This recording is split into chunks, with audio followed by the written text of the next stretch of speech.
الحمد لله وكفى وسلام على عباده الذين اصطفى أما بعد فأعوذ بالله من الشيطان الرجيم بسم الله الرحمن الرحيم. قال الله تبارك وتعالى في كتابه المجيد: كل نفس ذائقة الموت ثم إلينا ترجعون. وقال النبي صلى الله عليه وسلم: القيس من دانى نفسه وعمل لما بعد الموت، والعاجز من أتبع نفسه هواها وتمنى على الله، أو كما قال النبي صلى الله عليه وسلم. صدق الله العظيم وصدق رسوله النبي الكريم. زما عزتمندو، مستاسو پڑوان دے قرآن کریم آیات تا نبی علیہ الصلوۃ والسلام حدیث مبارکون یو حدیث دا ولستو. اللہ رب العزت قرآن کریم کی فرمائی: کل نفس ذائقة الموت ثم الینا ترجعون. هر نفس کم دی دا با یو ورځ د مرګ دا ذائقه سکی او بیا ستاسو را واپس کیدل دی زمونږ طرف ته. زما عزتمندو، کله چې نبی علیه الصلاۃ والسلام د نبوت دعوا وکړه او د قرآن آیاتونه وحی نازلېدل شروع شو، د مکی مشرکانو دا نبی علیه الصلاۃ والسلام مخالفت شروع کړ. بیا یو ورځ یو کافر راغی نبی علیه الصلاۃ والسلام مخې ته، یو زوړ اډوکې بوسیده هغې په خپلو لاسو کې ریچې کړ. نبی علیه الصلاۃ والسلام ته یې وایي چې آیا چې موږ داسې بوسیده هډوکي شو او داسې وریجېږو نو بیا به موږ راجمدي کېږو؟ د هغې دا تصور نو چې یاره لکه بیا به موږ څنګه راجمدي کېږو. الله رب العزت قرآن کریم کې فرمایي: کل نفس ذائقة الموت. هر نفس چې کوم دی به خامخا د مرګ دا ذائقه سکي، ثم الینا ترجعون، بیا به تاسو زموږ طرف ته را واپس کېږئ. بل ځای کې الله رب العزت فرمایي: منها خلقناکم وفیها نعیدکم ومنها نخرجکم تارة اخرى. زما ستاسو زندگی د زندگی نه بعد چې په ما تاسو کوم ادوار را روان دي، په دغه لږو الفاظو باندې الله رب العزت دغه ټول دغه کړي را ټول کړي دي. الله رب العزت فرمای: منها خلقناکم، ما تاسو د دې ځمکې نه پیدا کړی، د دې خاورې نه مې پیدا کړی، وفیها نعیدکم، او بیا به تاسو دې ته لوټاو. مطلب زما ستاسو دا زندگی دا همیشتن نه ده، په ما تاسو باندې به مرګ راځي. یو ورځ به مرګ راشي، زما ستاسو دا زندگی به ختمه شي او بیا ما تاسو ګورو مونږ خپل مړي چې کوم دی دفن کوو، نو بیا به ثم نعیدکم، بیا به مو دې ته ور لوټاو کوم، بیا به مو دې ته ور واپس کوم، بیا به په دې خاورو کې پراته. ومنها نخرجکم تارة اخرى. الله رب العزت فرمای: ومنها نخرجکم تارة اخرى، او یو ځل به بیا تاسو د دې خاورو نه را پاسوم او راوچت به مو کوم. چې زما ستاسو عقیده ده، زما ستاسو ایمان دی چې یو ورځ به الله رب العزت ما تاسو سره زما ستاسو د زندګۍ د دې به را سره حساب کتاب کوي، او هغه ورځ د قیامت ورځ ده، هغې ته روز جزا وایي. نو الله رب العزت فرمای چې ومنها نخرجکم تارة اخرى، یو ورځ به بیا د دې نه راپاسوم او تاسو سره به ستاسو د زندګۍ حساب کتاب کوم. نو زما عزتمندو، دلته یو څو خبرې قابل غور دي. یو، زما ستاسو دا زندگی چې کوم دی دا همیشتن نه ده په دې دنیا کې. لکه څنګه چې زما ستاسو سوچ او تصور دا دی چې یاره بس زه به دې دنیا کې یم بس ما او تاسو مرګ هېر کړی دی. بالکل مکمل زما ستاسو د ذهن نه دغه د مرګ هغه تصورم ختم شوی دی چې یاره ماله به مرګ راځي او زه به هم دې خاورو کې یو ورځ پروت یم او بیا به دغه شانتې ما او تاسو به د هر ورځ، هره میاشت، هر هفته څوک نه څوک ګورو چې په خپلو سترګو یې ګورو چې یاره دا پلان کې دفن شو، په ده باندې په ټنونو په منونو خاورې ور واړولې. دغه تصور زه صرف د هغه دپاره منم، دغه حقیقت صرف د هغه دپاره منم. چېرته دا سوچ نه کوم یاره یو ورځ به ما هم دغه شانتې په دې خاورو کې کېږدي او دا ټول خلک به واپس شي، صرف او صرف چې کوم دی ما سره به زما عمل باقي. یو ورځ علي رضی الله عنه د خپل شاګرد حضرت کمیل رحمت الله علیه هغې سره روانو، په یو قبرستان باندې ورغی. علي رضی الله عنه خپل شاګرد ته وایي ای کمیله، که دې خلکو چرې خبرې کولی شوې نو دوی به اوس تا ته ګویا شوی و، تا ته به یې ویلي چې یاره چې دلته چې کوم دی د ټولو نه بهترینه توښه، بهترین زاد راه، بهترین د سفر سامان چې کوم دی هغه نیک عمل دی. نو زما عزتمندو ما او تاسو هم سوچ وکړو زما زندگی څنګه تیریږي، زه د ورځې د ګناه کارونه څومره کوم او د خیر ښېګړې او د ثواب څومره کوم، او دا تصور دې سره تړلی چې یاره ګورې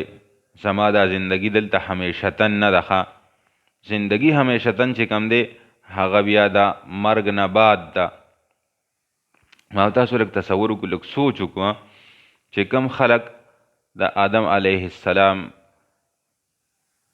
په دور کې د آدم علیه السلام په وخت کې وفات شوي دي، د هغې واخلې تر ننه پورې په زرګونو کالونه وشو. د نبی علیه السلام نه واخلې د نبی علیه السلام د زمانې نه تر ننه پورې تقریبا 1400 کاله وشو. یو سړی د نبی علیه السلام په دور کې وفات شوی دی او هغه نیکوکارو نیک عملو، زما عزتمندو هغه دا 1400 کاله ګورې ښه په خولې یادېږي 1400 کاله هغه مازې وکړې په په جنت کې. او که د دې برعکس یو سړي منچاهې زندگی تیره کړي، صحابه خپله زندگی د نبی علیه السلام په زندگی باندې رواجوله، څنګه ورته نبی علیه السلام فرمایلي وو هغې خپله زندگی هغه نهج باندې راوستې. او د دې برعکس د مکې مشرکین او دغه شان منافقین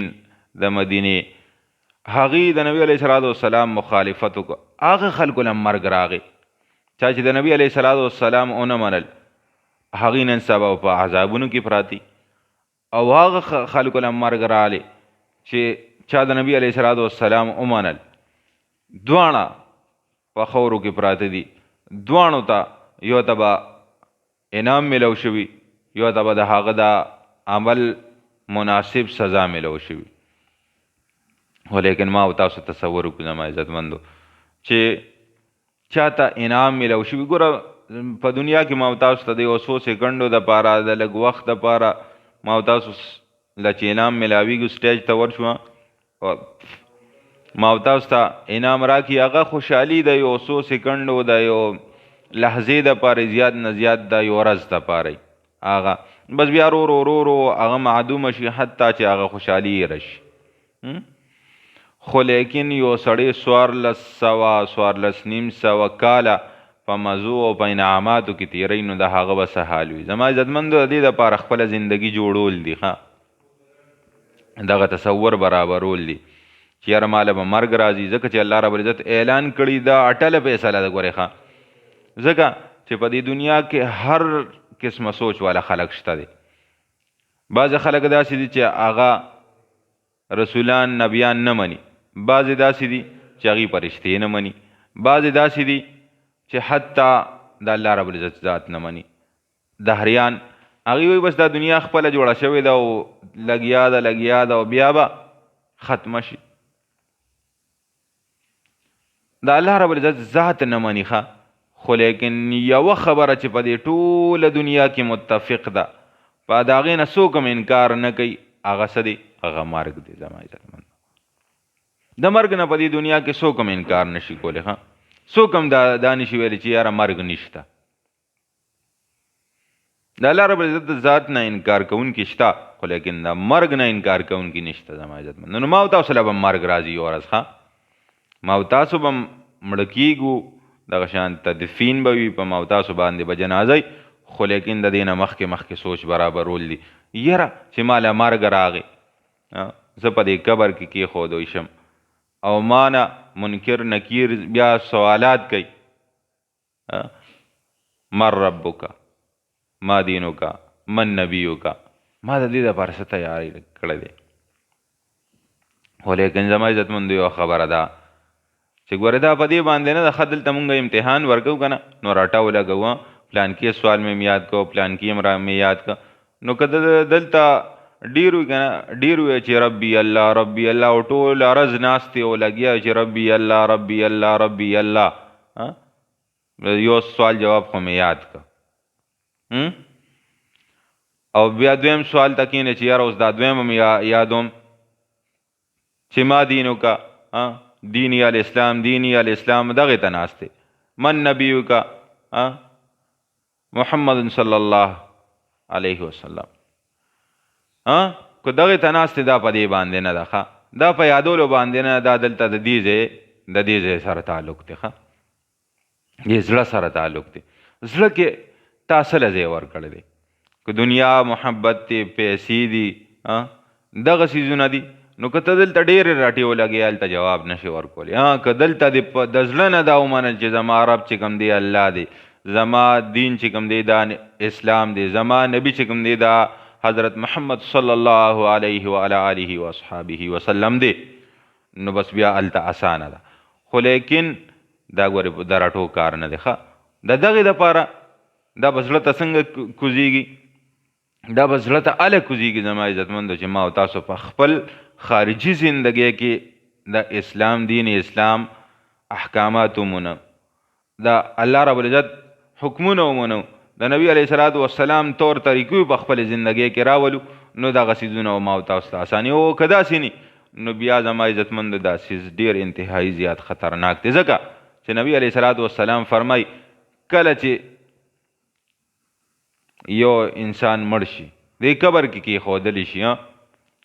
نو نبی علیه الصلاة والسلام فرمایي چې دا قبر چې کوم دی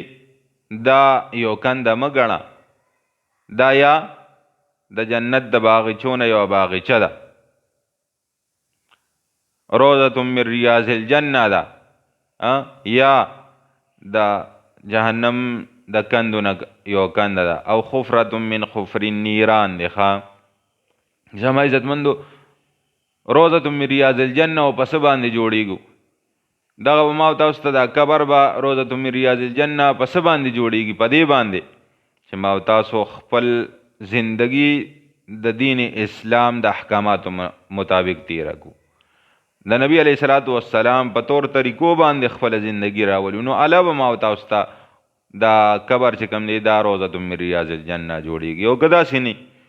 نو الله دې نه کړي چې زما او ستاسو قبر چې کوم دی خفرة من خفر النیران شي تاسو ټولې وایي امین نو زما عزتمندو عرض دا کوم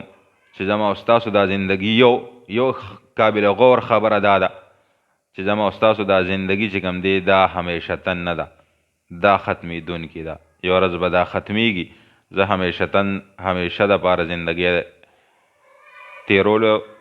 دپاره دلته دې دنیا ته نیم راغلی زما دا زندگی ختمېدونکې ده دویمه خبره چې د دې ثم الینا ترجعون بیا به ثم نخرجکم تارة اخرى بیا به زه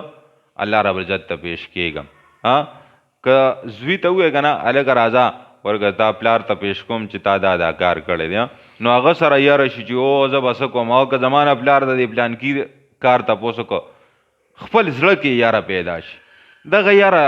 زړه کې پیدا کول دي چې ثم نخرجکم تارة اخرى یو ورځ به زه بیا د دې خورو نه پاسم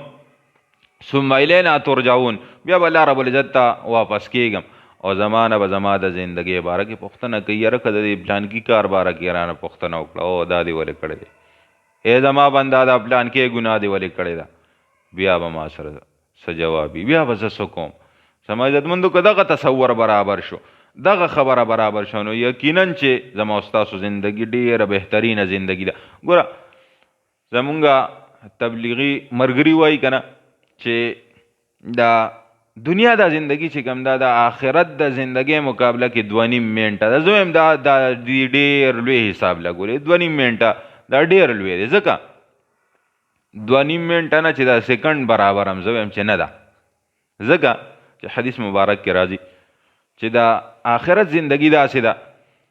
چې دا ټوله دنیا د وري د دانې نه ډکه شي او بیا یو مارغه زر کاله بعد راځي د هغې نه یو دا نه اوچتئ دغه ټولې دانې ختمېدي شي خو لیکن د آخرت زندگی نه نشي ختمېدی. نو زما عزتمند دا چې لامتناهي د هغې څه حساب نی د هغې به څنګه 2.5 منټه سره داسې یو سړی دغه وکړي مقابله وکړي نه کېږي. د دې اړو څه تصور نشته دی. زه وایم چې سیکنډ هم پې ډېر دی. زما عزتمندو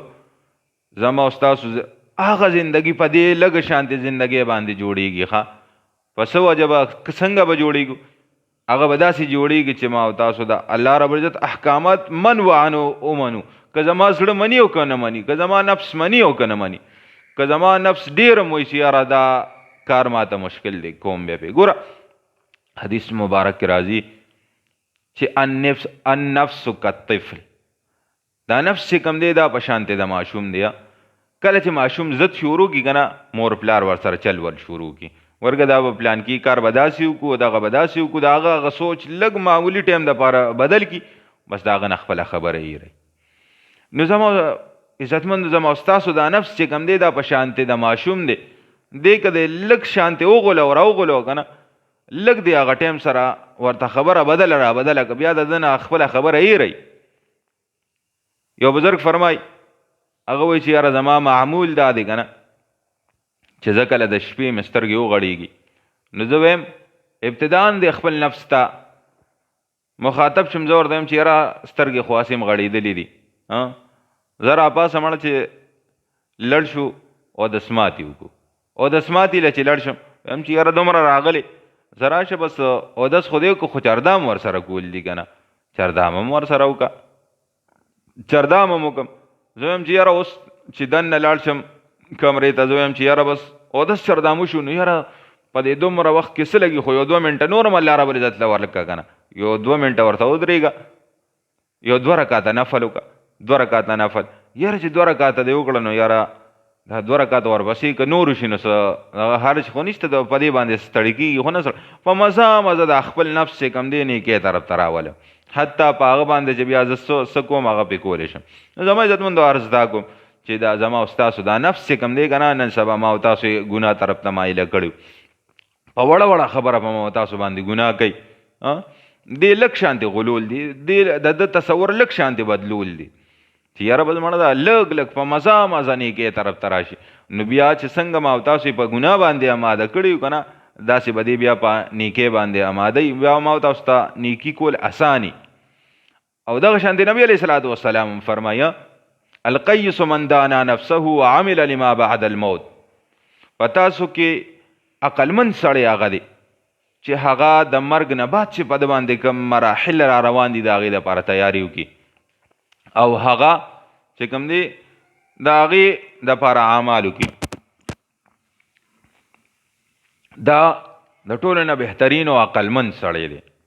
والعاجز من اتبع نبی علیه الصلاة والسلام فرمایي د دې حدیث 2 شقه دي 2 حصې دي یو کې کمعقل سړی ښایي یو کې عقلمند سړی ښایي. نبی علیه الصلاة والسلام فرمایي چې عقلمند سړی هغه دی چې هغه د ده نه باندې د مرګ نه بعد کم مراحل را روان دي د هغې دپاره تیاري وکړي. د هغې دپاره تیاري څه دي نیک اعمال دي اعمال صالحه دي د ګناه نه ځان بچ کول دي د نبي علیه الصلاة والسلام په طریقه باندې خپل ژوند راوستل دي. د نبي علیه الصلاة والسلام چې کومه زندگی تیره کړې ده په هغه ډانچه کې خپله زندگی ورچول دي نو دغه چې کوم دی دغه به ما او تاسو عقلمند سړی جوړئ. او بل حصه کې نبی علیه الصلاة والسلام فرمای والعاجز من اتبع نفسه هواها وتمنى على الله. په تاسو کې کمعقل ترین انسان هغه دی کمعقل سړی هغه دی چې من اتبع نفسه هواها هغه د خپل نفس تابعداري کوي. نفس ورته وایي یاره بس چې څه ورته وایي بس دی ورته وایي بس ته ټیک وې ستا منم یاره په دې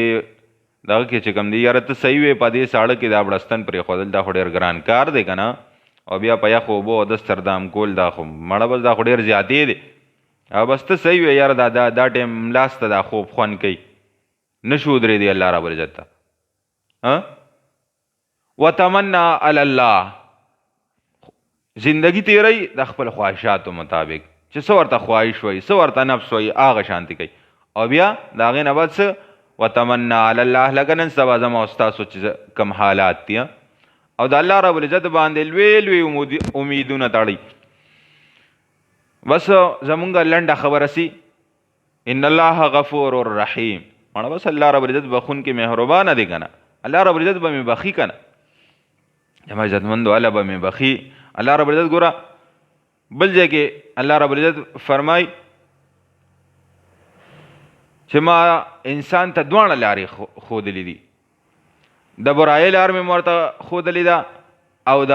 نیکۍ لار مې ورته ښودلې ده. اوس د ده خوښه ده اما شاکرا و اما کفورا،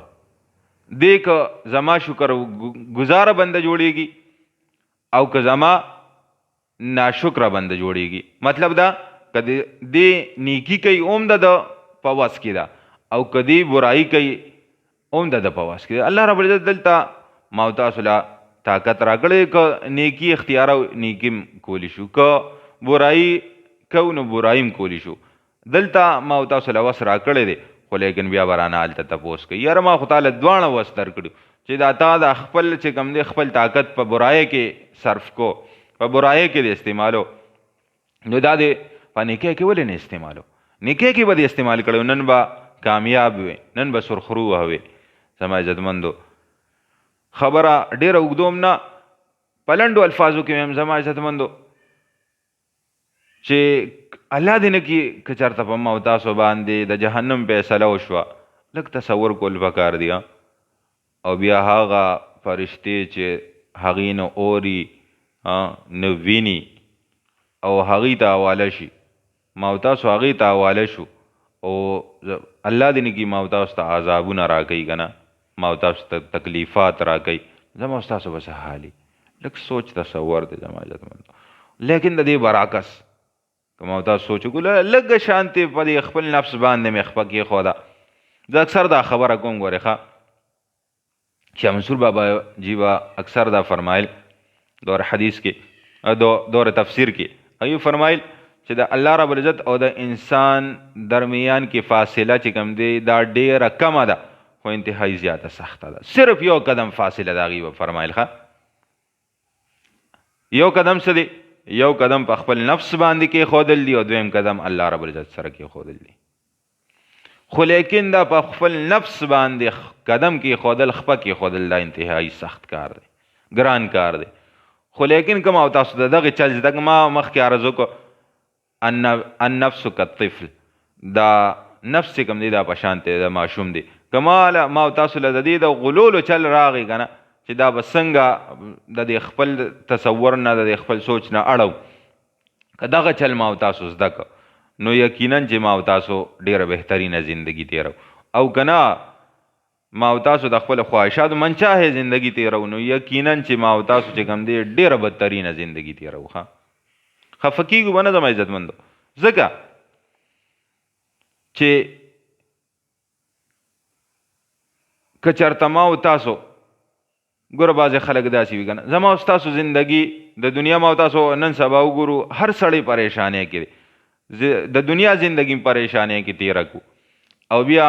په آخرت کې هم کامیاب نه شو، نو زما او ستاسو زندگی څه مقصد دپاره شوه؟ زما او ستاسو زندگی ما او تاسو ته څه دغه راکړه، څه فایده راکړه؟ یقینا خساره او خساره ده.